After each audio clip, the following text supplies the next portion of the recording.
أتوب إليه لا حول ولا قوة إلا بالله العلي العظيم. أستغفر الله الذي لا إله إلا هو الحي القيوم، وأتوب إليه لا حول ولا قوة إلا بالله العلي العظيم. نحمده ونستعينه ونستغفره ونؤمن به ونتوكل عليه، ونعوذ بالله من شرور أنفسنا ومن سيئات أعمالنا. من يهده الله فلا مضل له ومن يضلله فلا هادي له، ونشهد أن لا إله إلا الله وحده لا شريك له، ونشهد أن سيدنا وحبيبنا ومولانا محمد صلى الله تعالى عليه وعلى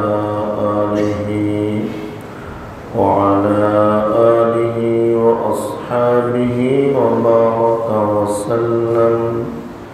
وسلم تسليما كثيرا.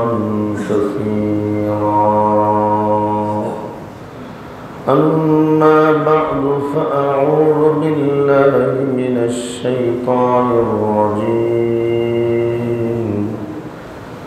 بسم الله الرحمن الرحيم. وسارعوا إلى مغفرة من ربكم وجنة عرضها السماوات والأرض أعدت للمتقين. آمنت بالله، صدق الله مولانا العظيم. وقال النبي صلى الله عليه وسلم: بين العبد وبين الكفر ترك الصلاة. وصدق رسوله النبي الأمي الكريم، ونحن على ذلك لمن الشاهدين والشاكرين، والحمد لله رب العالمين. درود شريف. اللهم صل على محمد وعلى آل محمد كما صليت على إبراهيم وعلى آل إبراهيم إنك حميد مجيد. اللهم بارك على محمد وعلى آل محمد كما باركت على إبراهيم وعلى آل إبراهيم إنك حميد مجيد. رب كريم الشاهد الباري অসংখ্য অগণিত শুকর, তিনি আমাদেরকে আজকের জুমআর নামাজ আদায় করার জন্য, তার ঘরে আসার জন্য আমাদেরকে নির্বাচিত করেছেন, পছন্দ করেছেন, তৌফিক দিয়েছেন। শুকর আদায় করি আলহামদুলিল্লাহ। গত 4 জুমা ধারাবাহিকভাবে কুফরির উপরে কথা চলতেছিল, যে আমরা অনেকেই আমাদের অজান্তে আমাদের সবচেয়ে দামি যে দৌলত ঈমান, সবচেয়ে দামি দৌলত কি? সেই ঈমান যে আমরা হারিয়ে ফেলি, আমাদের খবরও থাকে না, আমরা টেরও পাই না। এবং নিজেকে নিজে মুসলমান দাবি করেই জীবন কাটিয়ে দিই, নিজেকে নিজে মুমিন দাবি করেই জীবন কাটিয়ে দিই, আসলে ইমানের দৌলত নাই। বুখারী এবং মুসলিম শরীফে মুত্তাফাকুন আলাইহি এক হাদিস আছে, রাসূল করিম সাল্লাল্লাহু আলাইহি ওয়াসাল্লাম ইরশাদ করেন যে যার মধ্যে তিনটি বৈশিষ্ট্য আছে সে পাক্কা মুনাফিক। ওই তিনটি বৈশিষ্ট্য তো আপনারা জানেনই, কথায় কথায় মিথ্যা বলা, ওয়াদা করলে খেলাফ করা, আমানত রাখলে আমানতের খেয়ানত করা। এবার সাথে চিন্তা করার বিষয় হলো হাদিসের শেষ অংশে আল্লাহর হাবিব বলেন ওয়া ইন সামা ওয়া সাল্লা ওয়া যাআমা আন্নাহু মুসলিম। হুজুর বলেন এই লোকটা তো মুনাফিক, যদিও সে নামাজ পড়ুক, যদিও সে রোজা রাখুক এবং যদিও সে ধারণা করুক সে মুসলিম, আসলে সে মুনাফিক। হাদিসের শেষ অংশটা আবার খেয়াল করে শুনুন। হুজুর বলেন যার মধ্যে তিনটা বৈশিষ্ট্য আছে সে তো মুনাফিক, যদিও নামাজ পড়ুক, ওয়া ইন সামা যদিও রোজা রাখুক, ওয়া ইন সাল্লা যদিও নামাজ পড়ুক, ওয়া ইন সামা ওয়া সাল্লা ওয়া যাআমা আন্নাহু মুসলিমুন, এবং সে এরা ধারণাও করে যে সে মুসলিম, আসলে মুনাফিক। তাহলে বোঝা গেল মানুষের মধ্যে এমন অসংখ্য মানুষ আছে নামাজ পড়ে কিন্তু মুনাফিক, রোজাও রাখে কিন্তু মুনাফিক, হজও করে কিন্তু মুনাফিক, দাবিও করে নিজেকে মুসলিম, তারপর আল্লাহ হাবিব বলেন সে মুনাফিক। তো মুনাফিক তো কাফেরের একটা প্রকার, নিফাক এটা হলো কুফুরের একটা প্রকার।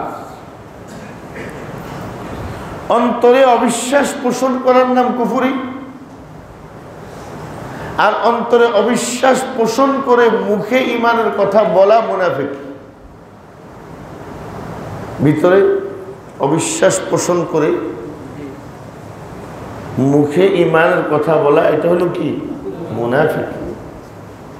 তাই দুইজনই তো কাফের, মানে কাফের ও কাফের, মুনাফিক যে সেও কি কাফের, শুধু বেশ কম হলো এই কাফের বলা হয় তাকে যে ভিতরেও কুফরি রাখে মুখেও কুফরি করে,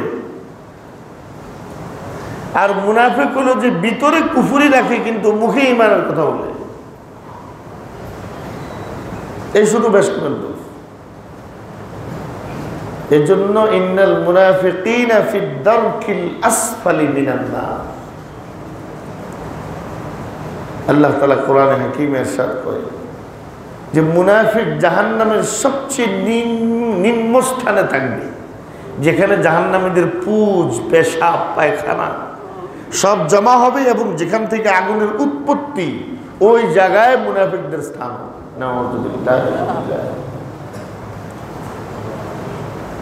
তাহলে ভিতরে কুফরি রাখা আর এমনি কুফরের উপরে চলা, তখন তাকে বলবে কাফের।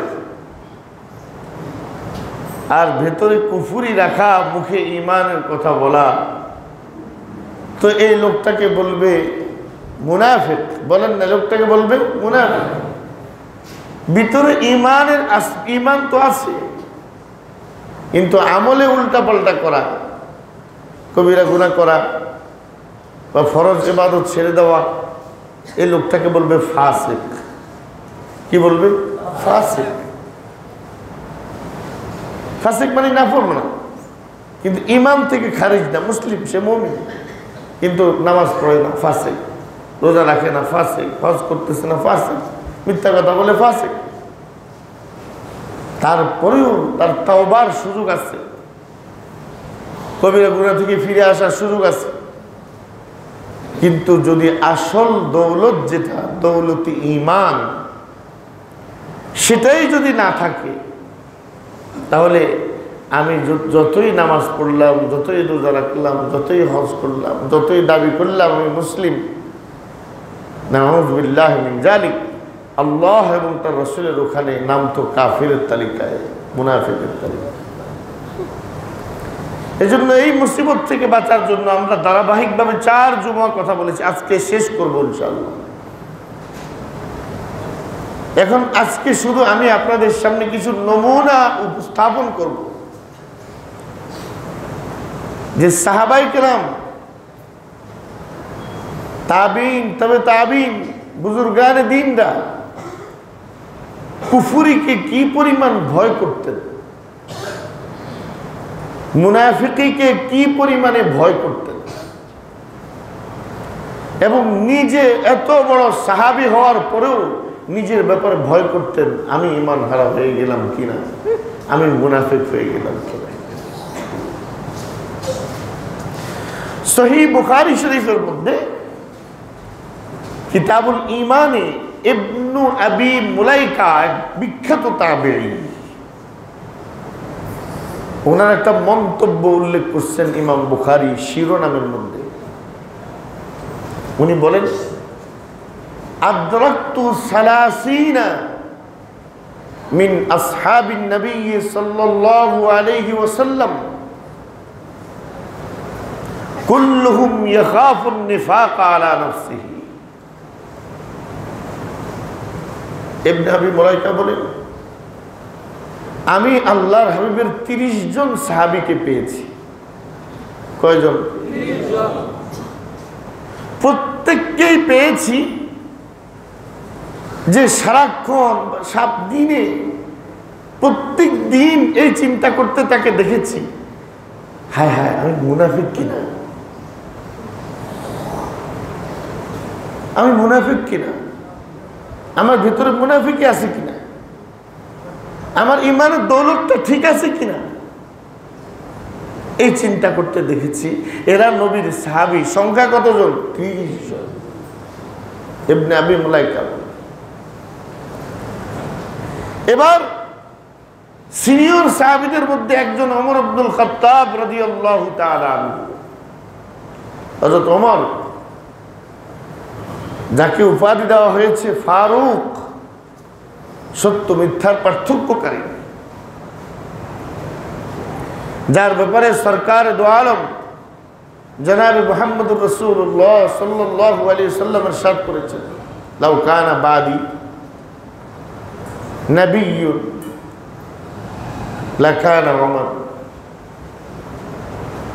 যদি আমার পর নবী হইতো কেউ, হওয়ার সুযোগ থাকতো, নবুয়তির রাস্তা খোলা থাকতো, তাহলে পরের স্টেপটাই ছিল ওমরের। এবং যে 10 জনকে আল্লাহ হাবিব নাম ধরে ধরে জান্নাতি বলেছেন, আবু বকর ফিল জান্নাহ, ওমর ফিল জান্নাহ, উসমান ফিল জান্নাহ, আলী ফিল জান্নাহ, তালহা ফিল জান্নাহ, জুবাইর ফিল জান্নাহ, সাদ ফিল জান্নাহ, আবু উবাইদা ফিল জান্নাহ, নাম ধরে ধরে যে 10 জনের নাম বলেছেন, এর মধ্যে 2 নাম্বার নাম কার? ওমরের। যার শুধু চক্ষু বন্ধ করা, জান্নাতে যাওয়ার জন্য শুধু চক্ষুটা বন্ধ করা বাধা,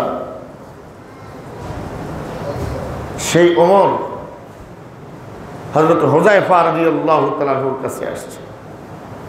যে হুযায়ফার কাছে আল্লাহর হাবিব মুনাফিকদের একটা তালিকা দিয়েছিলেন যে মদিনায় এরা এরা মুনাফিক। হযরত ওমর এসে কয়, আনশুরুকা বিল্লাহি ওয়াহদাহু লা শারীকা লাহ। ভাই হুযায়ফা, আমি তোমাকে ওই আল্লাহর দোহাই দিয়া জিজ্ঞাসা করতেছি যে আল্লাহ ছাড়া আর কোনো ইলাহা নাই, তুমি সত্য করে আমাকে বলো, আল্লাহর নবী যে তোমার কাছে মুনাফিকের তালিকাটা দিছিল, এই তালিকার মধ্যে আমি ওমরের নামটা আছে? তোমাকে আল্লাহর দোহাই দিয়ে জিজ্ঞাসা করি, তুমি সত্য করে বলো।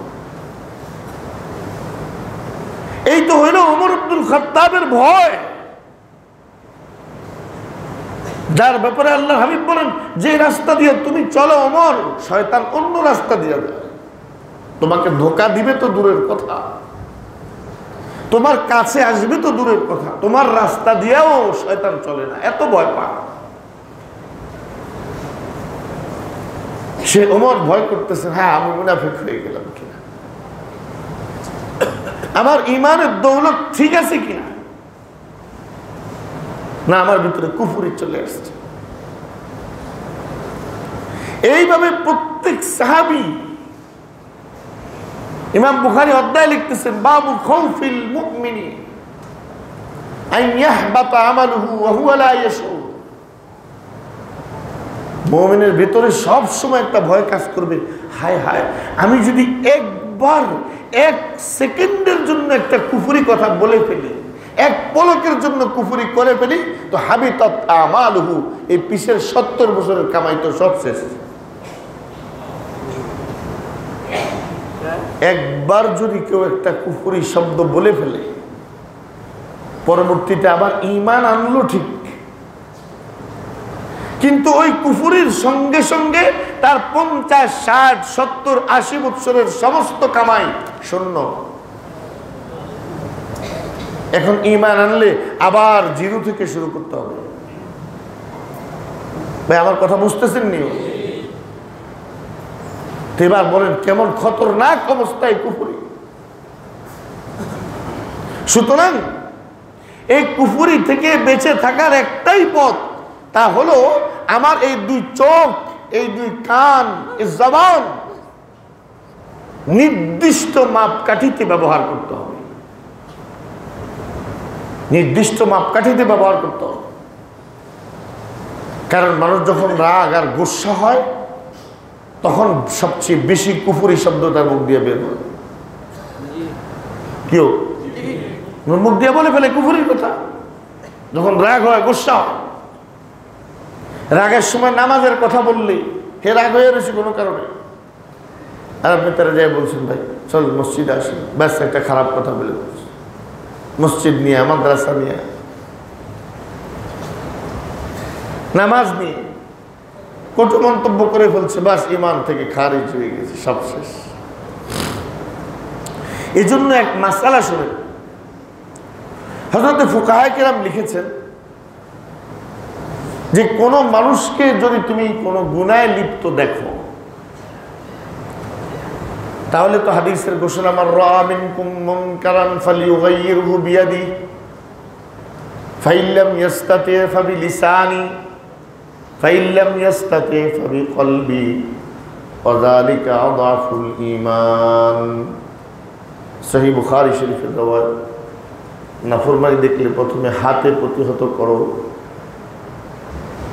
যদি তুমি হাত দিয়ে প্রতিহত করার ক্ষমতা না রাখো তাহলে মুখে বলো, যদি তাও তোমার দ্বারা সম্ভব না হয় তো কমপক্ষে অন্তরে ঘৃণা করে ওই জায়গা থেকে সরে যাও।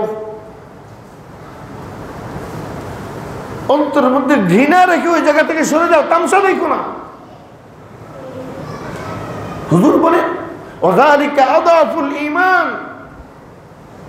কমসে কম অন্তরেও আল্লাহর নাফরমানিকে ঘৃণা করে, এদ্দুর হলো সবচেয়ে দুর্বল মুমিনের আলামত।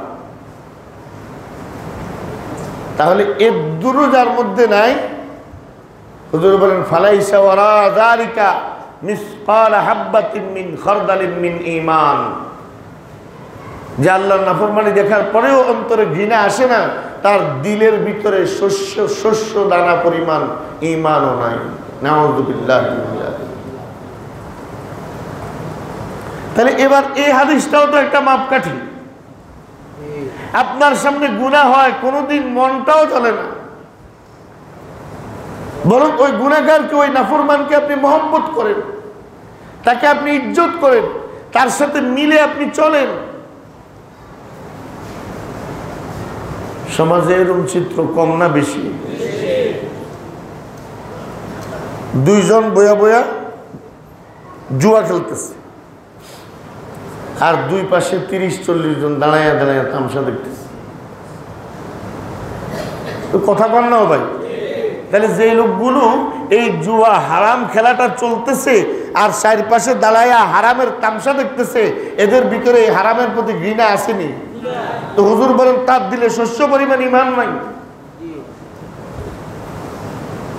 সে যে তামসাটা দেখতেছে, তার দিলে শস্য পরিমাণ ঈমানও নাই। ভাইরা, একটু মাপকাঠি দিয়ে নির্ধারণ করে নেন না যে আমার আর আপনার ঈমান কোন পজিশনে আছে, না আদৌ ঈমান আছে না নাই। এই জন্যই এত এই লাগাতার কয়েকটা সপ্তাহ ধরেই আলোচনাগুলো করতেছে, যাতে আমি সর্বোচ্চ সতর্ক থাকি, আমার ভিতরে যাতে কুফরি প্রবেশ করতে না পারে, ঈমানের দৌলত যাতে আমি কোনোভাবে না হারাই। আগের জমানায় মানুষ টাকা পয়সা দামি জিনিস হেফাজত করতো একভাবে, এরপরে আস্তে আস্তে উন্নতি হয়ে আরেকভাবে বের হয়েছে, আস্তে আস্তে উন্নতি হয়ে আরো নতুন পজিশন নতুন বের হয়েছে, আরো বের হইতে হইতে হইতে হইতে এখন অত্যাধুনিক পদ্ধতিতে নিজের দামি দামি জিনিসগুলোকে হেফাজত করা হয়, এবং এটার জন্য বিশেষ বিশেষ ভবন নির্মাণ করা হয়। বিভিন্ন দেশে আলাদা ড্রয়ার নির্মাণ করা হয়, যেখানে ফিঙ্গারপ্রিন্ট সিস্টেম থাকে, যেখানে অনেক ধরনের সিস্টেম থাকে। শুধু অত্যাধুনিক থেকে অত্যাধুনিক, মডার্ন থেকে আল্ট্রা মডার্ন, নতুন নতুন খালি সিস্টেম বের হয়। কেমনে আমার মূল্যবান জিনিসটা সবচেয়ে বেশি সিকিউরিটি দেওয়া যায়, কেমনে আমার দামি জিনিসটাকে সবচেয়ে বেশি হেফাজত করা যায়, নতুন নতুন প্রযুক্তি, নতুন নতুন কৌশল বের হচ্ছে তার নিজের একটা দামি জিনিসকে হেফাজত করার জন্য। আমার ভাইয়েরা, আমাদের ঈমানের দৌলতকে কেড়ে নেওয়ার জন্য এভাবে আল্লাহ দুশমনরা নতুন নতুন পদ্ধতি নিয়ে আসে, শয়তান নতুন নতুন পদ্ধতি নিয়ে আসে। সুতরাং আমরাও আমাদেরকে সেভাবে সজাগ করে, যত পদ্ধতিতেই কুফরি আসুক না কেন, সব পদ্ধতি থেকে নিজেকে বাঁচাতে হবে। কারণ এই দৌলত আমি হারিয়ে ফেললে আমার আর কোনো উপায় নেই। সবচেয়ে দামি নিয়ামত, আজিম নিয়ামত হইল ঈমানের নিয়ামত। এর জন্য ইনশাআল্লাহ কুফরির ব্যাপারে আমরা সতর্ক থাকবো। বলেন ইনশাআল্লাহ। এই সতর্ক থাকবো তিন ভাবে। কয় ভাবে? এক নাম্বার, ঈমানের উপর যাতে আল্লাহ আমাদেরকে মজবুত রাখে, এই দোয়া সবচেয়ে বেশি করে করা। আল্লাহুম্মা ইয়া মুকাল্লিবাল কুলুব সাব্বিত কলবি আলা দীনিক, আল্লাহুম্মা ইয়া মুসাররিফাল কুলুব সাররিফ কলবি আলা তাআতিক। আল্লাহর হাবিব দুনিয়াতে সবচেয়ে বড় ঈমানওয়ালা। কেউ সবচেয়ে বড় ঈমানওয়ালা কি? আল্লাহর হাবিব। সে রাসূল আমাদেরকে দোয়া শিক্ষা দিয়েছেন। খুব বেশি বেশি করে আল্লাহর হাবিব এই দোয়া পড়তেন, ইয়া মুকাল্লিবাল কুলুব সাব্বিত কলবি আলা দীনিক। ও অন্তরকে ঘুরানে ওয়ালা, ও অন্তরকে ঘুরানে ওয়ালা, ও অন্তর পরিবর্তন করনে ওয়ালা, ও অন্তর পরিবর্তনকারী, তুমি আমার অন্তরটাকে ঘুরে দিও না, আমার অন্তরকে তোমার দ্বীনের উপরে মজবুত করে রাখো। আল্লাহর হাবিব বলে, সাব্বিত কলবি আলা দীনিক, রব আমার অন্তরটাকে তুমি ঘুরে দিও না, আমার অন্তরকে তুমি তোমার দ্বীনের উপরে মজবুত রাখো, মজবুত রাখো। কার দোয়া? আল্লাহর নবীর দোয়া। বলেন না, কার দোয়া? আল্লাহর নবীর দোয়া। অন্তরের ভিতরে যাতে ঈমানটা বরকরার থাকে, এই জন্য আল্লাহ আমাদেরকে দোয়া শিক্ষা দিয়েছেন কোরআন শরীফে। আমার সাথে সবাই পড়েন, রব্বানা লা তুজিগ কুলুবানা বা'দা ইয হাদাইতানা ওয়া হাব লানা মিন লাদুনকা রাহমা ইন্নাকা আনতাল ওয়াহ্হাব। কি দোয়া শিখেছে? রব্বানা লা তুজিগ কুলুবানা, আয় রব, হেদায়েত দেওয়ার পর, ঈমানের নিয়ামত দেওয়ার পর তুমি আমাদের অন্তরটাকে আর বাঁকা করে দিও না, আমাদের অন্তরগুলোকে আর ঘুরাইয়া দিও না। ঈমানের দৌলত থেকে আমাদের অন্তরকে আর তুমি খালি কইরো না, আমাদেরকে তুমি আর বাঁকা রাস্তায় চালাইও না। রব্বানা লা তুজিগ কুলুবানা বা'দা ইয হাদাইতানা, তুমি আমারে হেদায়েত দেওয়ার পর আর গুমরাহ বানাইও না, তুমি আমার ঈমানের নিয়ামত দেওয়ার পর আর চিনায় নিও না। এই দোয়াটা শিখিয়ে দিয়েছেন কি? আল্লাহ কোরআন শরীফের মধ্যে শিখিয়ে দিয়েছে। কত মানুষ সমাজে দেখবেন এই তাহাজ্জুদ পড়তেছে, আউয়াবিন পড়তেছে, পাগড়ি লাগায়া একদম সুন্নত তরিকায়, কয়দিন পর আর মসজিদে নেই,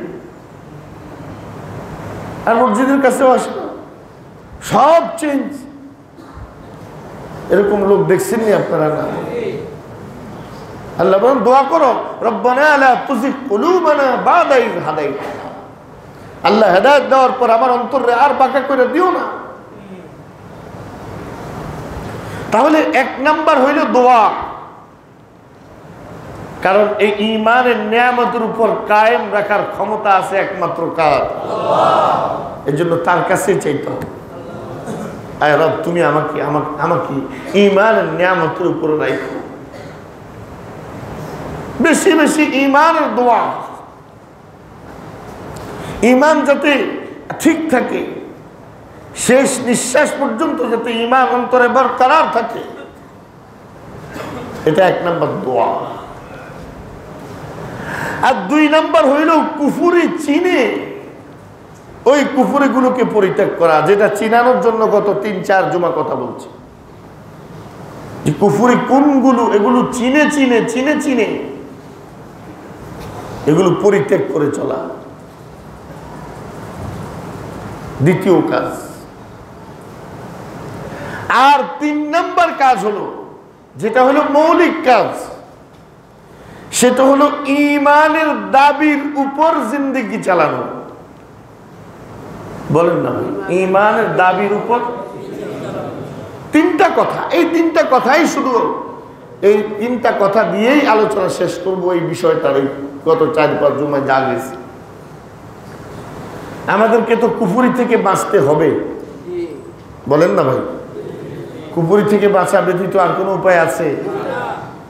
মুনাফিকি থেকে বাঁচা ব্যতীত আর কোনো উপায় আছে? এই জন্য বাঁচার উপায় 3টা। 1 নাম্বার, আল্লাহ তাআলার কাছে সব সময় বেশি বেশি দোয়া করা, আল্লাহ কুফরি থেকে বাঁচাও, আল্লাহ কুফরির কাজ থেকে বাঁচাও, আল্লাহ কুফরি কর্ম থেকে বাঁচাও, আল্লাহ কুফরি কথা থেকে বাঁচাও, আল্লাহ কাফেরের সাথে সম্পর্ক থেকে বাঁচাও। দেখেন, একটা আকীদা আছে, ওই আকীদাকে বলা হয় আকীদাতুল ওয়ালা ওয়াল বারা। আকীদাতুল ওয়ালা ওয়াল বারা কি? আকীদাতুল ওয়ালা মানে যার সাথে সম্পর্ক রাখা দরকার তার সাথে সম্পর্ক রাখা, আর যার সাথে সম্পর্ক রাখা যাবে না তার সাথে সম্পর্ক ছিন্ন করা, এটার নাম হলো বারা। মসজিদের দান বক্স খেয়াল করেন, আল্লাহ তৌফিক দেখ। যার সাথে সম্পর্ক রাখা দরকার তার সাথে অন্তর থেকে সম্পর্ক রাখা, এটাকে বলা হয় ওয়ালা। বলেন বলেন, এটা কি বলেন? ওয়ালা। আর যার সাথে সম্পর্ক রাখা যাবে না তার সাথে সম্পর্ক ছিন্ন করা, এটার নাম হলো বারা। এটার নাম হলো বারা। ওয়ালা আর বারা, এই 2টা মিলে ঈমান। আল্লাহর সাথে সম্পর্ক করে শয়তানের থেকে সম্পর্ক ছিন্ন করা, এটার নাম হলো ঈমান। তাহলে বোঝা গেল ঈমানের উপরে থাকতে হলে যেই জিনিসের সাথে সম্পর্ক রাখা দরকার যার সাথে সম্পর্ক রাখা দরকার, যাকে ভালোবাসা দরকার, তার সাথে সম্পর্ক রাখতে হবে, তার সাথে ভালোবাসা রাখতে হবে, ওই জিনিসকে ভালোবাসতে হবে। আর যেগুলোকে ঘৃণা করা দরকার ওগুলোকে ঘৃণা করতে হবে, যেগুলোর সাথে সম্পর্ক ছিন্ন করা দরকার ওগুলোর সাথে সম্পর্ক ছিন্ন করতে হবে। তাহলে এটা ঈমানের উপরে কায়েম থাকার দলিল হবে। আসেন, কোরআন শরীফে আল্লাহ তাআলা বলেছেন, আনিবুদুল্লাহ ওয়াজতানিবুত তাগুত। আল্লাহ তাআলা বলেছেন ইবাদত করো আমার, আর যত তাগুত আছে সব পরিহার করো। সব কি করো ভাই? বলেন না ভাই, বলেন না, পরিহার করো। তাহলে তোমাকে দ্বিমুখী আচরণ যদি তুমি করো তাহলে হবে না। আমার ইবাদত করবা, আবার তাগুতের সাথেও সম্পর্ক ঠিক রাখবা। তাগুতের 10 তাফসীর, এর মধ্যে এক তাফসীর হইল শয়তান। তাগুত মানে হইল শয়তান। 2 নম্বর তাগুত মানে হইল কুফরি শক্তি। 3 নম্বর তাগুত মানে হইল ইহুদি। 4 নম্বর তাগুত মানে হইল যেই কোনোভাবে যে আল্লাহর সাথে দুশমনী পোষণ করে সেই তাগুত, যে কোনো রাস্তায় হোক না কেন। তাহলে আল্লাহর সাথে সম্পর্ক মজবুত করার নাম ঈমান। বলেন ভাই, তাগুতের সাথে সম্পর্ক ছিন্ন করার নাম। তাহলে গড়া আর চিহ্ন করা, আল্লাহর সাথে সম্পর্ক ছিন্ন করা আর আল্লাহর সাথে সম্পর্ক জোড়া আর তাগুতের সাথে সম্পর্ক ছিন্ন করা, এই দুইটা যখন একসাথ হবে তো বুঝতে হবে আপনার ভিতরে ঈমান আসছে। এজন্য ইব্রাহিম আলাইহিস সালাম বলেন, ইন্নী বারিউম মিম্মা তুশরিকুন,